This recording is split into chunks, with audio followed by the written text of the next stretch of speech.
Hello everyone, welcome to my channel Blooming Minds. Today we are going to discuss about the basic sampling terms which are used in the context of research. So our first term with regard to sampling is universe. What is universe? So whatever exists on this planet is the part of the universe. Universe comprised of different populations such as population of plants, population of animals, population of minerals, population of chemicals, etc. It means the universe is heterogeneous in nature and not homogeneous. So in universe all types of things come. That is we known as universe. There are different meanings of universe for different persons. Let us say for example, those people who do research in botany, they take a small part of universe, that is plants. Those who work in zoology, they will take animals, and those who work in psychology, education and management, they will be taking the human beings. So for them the part of the universe is human being. So for every person the the universe is different. Now, each researcher has to have a well defined small portion of the universe for study. So, every researcher has to define a small portion of the universe for their study. No researcher can say that I do not have a well defined portion of the universe. So, a small part of the universe taken by the researcher should be well defined. Next term used in regard to sampling is population. So what is population? Well defined small portion of the universe is called population. It can never represent the universe. Universe is a very large part, but population is a part of the universe. It is only a small portion of the universe, and this small portion is well defined, explaining with the help of example that what is population. So whenever the researcher from the education field conducts a research by taking school students, then naturally his population is school students. But from which class he is going to select the students, from which state he is going to select the students, from which country he is going to take the school students, so that is what he has to define. And once the researcher defines that, then it is said that it is a well defined small portion of the universe, and that is what we call a population. Whenever we conduct a research, it is very difficult to take all the members of the population because the population is very widespread. It can be in one area or the other area or in different areas. So population is very widespread when we are conducting the research. So all the members of the population cannot be taken by the researcher. Therefore, we will be taking only a small portion of the population. And now whenever we are taking very small portion of the population, it has to be well defined representative small portion of the population. So that is called sample. A well defined representative small portion of the population is known as the sample. So therefore we can say that sample is the subset of population and population is the subset of universe. So therefore they both are interrelated in that way. That is, universe and population both are interrelated in their way. So whenever you take a sample, you have to make sure that it represents the population. But it is very important to understand that we may not be able to have a sample which truly represents the population. It is not possible. So the true representation of the population is not possible because there are different variations and differences in taking the sample from the population.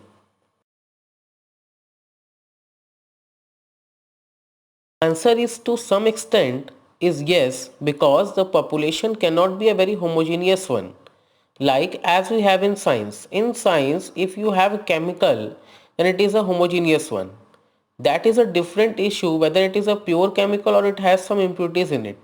But when you take a sugar, the sugar is all homogeneous one, and if we take a small portion of sugar, it will truly represent the population, and this is perfectly correct with regard to science.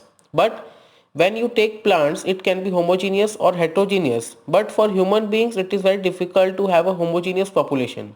It is always heterogeneous, it is always different, because there are large number of variations in it, because every human being is different in one way or the other. So for human beings, the population can be homogeneous or heterogeneous. In most of the cases, it is heterogeneous in nature. Now, after explanation of the definition of universe, population and sample, here comes another question. Even in condition where population is homogeneous, the true representation of the population is possible or not?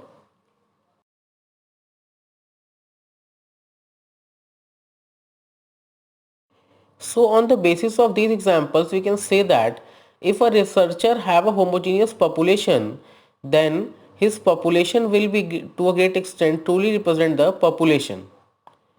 Now what is sample? So well defined small representative portion of the population is called a sample. It is not possible to have a sample which truly represent the population. Only in the case of homogeneous population, as we have seen in the case of science subject, it is possible to have a sample which truly represent the population. But in the majority of researches, that is the social science researches, education subjects, sample may not truly represent the population. That is, they have a heterogeneous population. They have not identical in nature. Now another question comes here. We take samples because we cannot collect data from all the members of the population. But in case we are able to collect data from each member of the entire population, should we go for population or still we have to take a sample? So answer is that if there is a situation where we are able to collect data from all the members of the population, it is a very good situation. But in reality, such a situation does not exist. Whenever we are dealing with human beings, there are differences between them and they are heterogeneous in nature. So we have to do the sampling. And in this case, we should always go for sampling. But if we are able to collect data from all the members of the entire population, then we can go for population, that is census. We can collect data from each member of the population. Another thing is this, what statistics says. So the type of statistics which we use to collect data from all the members of the entire population is different from the type of statistics which we use when we take a sample. So the type of statistics which we use to collect data from all the members of the entire population is known as parameter. And type of statistics which we use when we take a sample is known as statistics. It can be remembered with population parameter and sample statistics. And in brief, we can also say that if more heterogeneity is there in population, more samples are needed, the size of the sample is large. On the other hand, if population is less heterogeneous or homogeneous, less samples are needed, the size of sample is small. Now next part is what is frame. So listing all members of the population is called a frame or a sampling frame. But there is a difference, very thin line of difference between the frame and the sampling frame. So whenever a researcher do the research, researcher knows the population, and therefore researcher lists all the members of the population, and this is called a frame. But in some authors write it sampling frame because the research which they are conducting, in that research we are taking a sample from that particular population. So then you are listing all the members of that population which you have selected in your research, and that is why they call it a sampling frame. Otherwise both the terms are same. Now next question comes, whether it is possible to list all the members of the population. So the answer is it is very difficult task to list all the members of the population, and in many cases it is an impossible task. But since we are taking the sample from the population, so we must know the members of the population. Many times it happens that there is a possibility that one may not be able to list all the members of the population, and there are many situations like this. For example, if you want to conduct a research by taking street children, now these street children do not stay or live at a particular place. Therefore, they belong to the different places. So it is not possible for the researcher to make a list of all the members. Now taking another example, if you are working with drug addicts, these drug addicts do not stay or live at a particular place. So therefore it is very difficult to collect data from them and make a list of all the members. So in these two cases, there will be no sampling frame available for the researcher. Now example 3, if you conduct a research by taking school students, suppose higher secondary school students of class 10th of Delhi government school, then it is possible for the researcher to make a list of all the members of the population. Although it will take more time, but it is not impossible to list all the members of the population. Hence in this case we will having a frame. So in most of the cases researcher will be having a frame. There are very rare cases in which the researcher will have no frame, such as in the case of drug addicts and street children. So in brief, we can say that there are situations where it is possible to make a list of all the members of the population, but there might be situations where it is not possible to make a list of all the members of the populations. And that is why we do the sampling. Now defining what is sampling. So when we have a population and we are not able to collect data from all the members of the population, so what we have to do is we have to use a procedure of selecting members from the population. So sampling refers to the procedure of selecting samples from the population. Another question comes here. Sometimes when the researcher is collecting data from the sample, samples may not truly represent the population. It happens many times. So what researcher usually do in this case? So when sample does not truly represent the population, then in that case the researchers on the basis of his own choice and as per their own decision takes the sample according to their personal liking, their personal involvement, their personal judgment, or will take students from a particular institute to collect samples. This is known as personal biasness involved from the researcher side in collecting the sample. It is not acceptable as per the guideline. Another question comes here, is it possible sometimes that the person is not biased but due to some other reason the sample is not truly representative of the population? So the answer is yes, it is possible sometimes that the person is not biased but due to some other reason the sample does not truly represent the population. The element of biasness in collecting samples will come only from the researcher side because the researcher is only selecting the samples. Next part is meaning of biasness.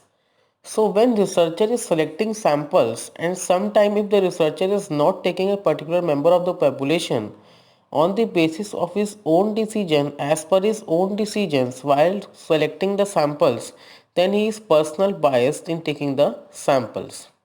But when the researcher takes his decision whether he should take or do not take a particular member of the population by using the sampling technique, there are various sampling techniques which will be discussed later, that is a probability sampling and non-probability sampling which are used in selecting the samples. Then he is not personal biased in taking samples. Now question comes, if the researcher want to select a true representative sample for the population but he may not aware about the techniques of sampling, by that he may commit a mistake in taking samples. So the answer is yes, it can happen many times if the researcher want to select a true representative of the sample but does not aware of the techniques of sampling that he may commit a mistake in taking the samples. So whenever researcher is doing a sampling, he must know the population, he must know the different characteristics of the population, he must also supposed to know which characteristics or features he want to have in the sample. That means the sample must represent the population with respect to those characteristics which he want to measure. And that is the decision of a researcher. In researches, the size of the population is known, but in some researches, the size of the population is not known. So when size of the population is known, the researcher can make a frame that is listing all members of the population, and when the size of the population is unknown, researcher cannot make a frame. So, what sampling technique will be used by the researcher will depend on the condition whether researcher is able to make a frame that is population is known, listing of all members of the population can be done, or he is not able to make a frame that is population is unknown, listing of all the members of the population cannot be done. So sampling technique is decided upon the whether the population is known or the population is unknown. Now next, types of sampling methods. So there are two types of sampling methods, that is random sampling methods or probability sampling methods.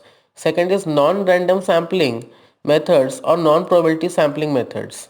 So in random sampling methods, it is again categorized into five parts, that is simple random sampling method, systematic random sampling method, stratified random sampling method, cluster sampling and multi-stage sampling. And in non-random sampling methods there are five methods: convenience sampling, judgment sampling, quota sampling, accidental, incidental or opportunity sampling and snowball sampling. So we will discuss in detail these types of sampling methods in our next video. If you like my video, then share with your friends and subscribe to my channel. Thank you.